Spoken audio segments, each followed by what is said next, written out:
President Zelenskyy has announced he is replacing the chief of the General Staff of Ukraine's armed forces. It follows days of protests over the dismissal of a popular defence minister and criticism that the army needed fresh leadership. Let's bring on our defence and security analyst, Michael Clarke. First and foremost, just kind of talk to us about the significance of these changes and also what these changes are. Yeah, I mean, part of this is the change has been forced on Zelenskyy because his defence minister and his chief of the armed forces didn't get on. So Fedorov, who was the defence minister, really didn't get on with Syrskyi, the chief of the armed forces. And that relationship had become very bad. And in a way, Zelensky's only got himself to blame for letting it get that bad. So there's Fedorov on the left. Now, he's a tech bro. And he's very good on the technical side. He's transformed the way stuff is delivered to the armed forces. I mean, he's got really clever ideas. But he's not a shrinking violet. He says what he thinks about other people, and he criticised Syrskyi. So the man in the middle is Syrskyi, who was the chief of the defence staff, general staff, and then defence staff after Zaluzny.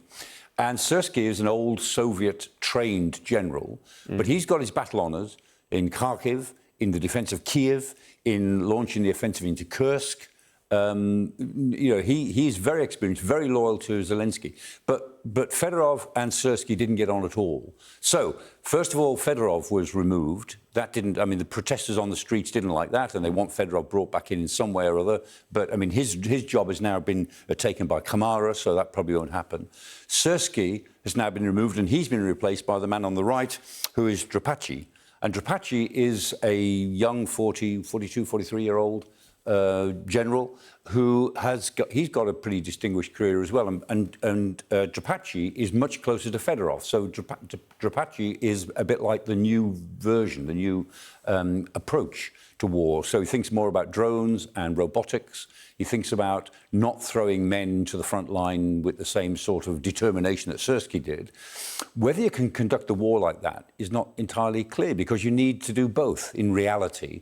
And the danger is, if you take this sort of, this ultra-modern version, you'll end up with nothing but drones. And when the Russians find a way to punch through that, which they probably will eventually, you've still got to have boots on the ground and people organised in traditional units to stop them.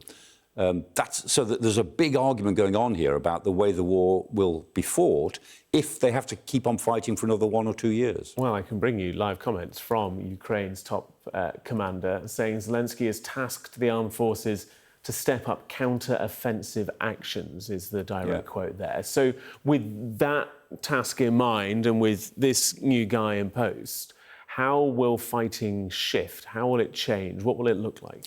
I think the front lines will probably stay as they are, roughly. I mean, those front lines are still vicious, where the Russians are losing more than 1,000 men a day, killed and seriously wounded. The Ukrainians probably 200 or 300 men a day on a bad day, I have to say.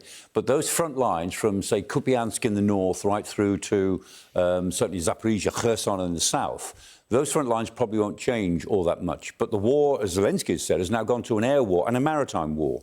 The Sea of Azov there, in the last, 3 weeks now, only 3 weeks, the Ukrainians have hit more than 120 Russian ships in the Sea of Azov. They prevented any movement of Russian ships in the Sea of Azov. So they're cutting off supplies to Crimea. They're cutting off grain ships that would otherwise have gone through the Kerch straight out onto world markets with illegal grain stolen from the Ukrainians, is the way Kiev sees it.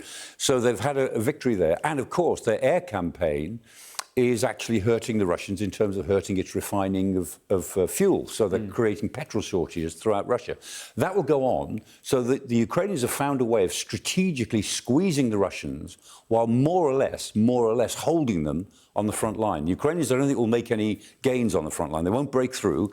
They've got to actually protect themselves in the fortress belt of the cities, from Slavyansk right down to Kostiantynivka, not actually marked on that map, but the fortress belt that we talked about.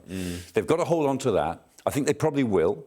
The front line on the ground won't move very much, but the war has moved into a more strategic phase where the Ukrainians have found a way of pressuring the Russians and holding Crimea at risk. They've been trying to do this for some time now. This year, they seem to have got it.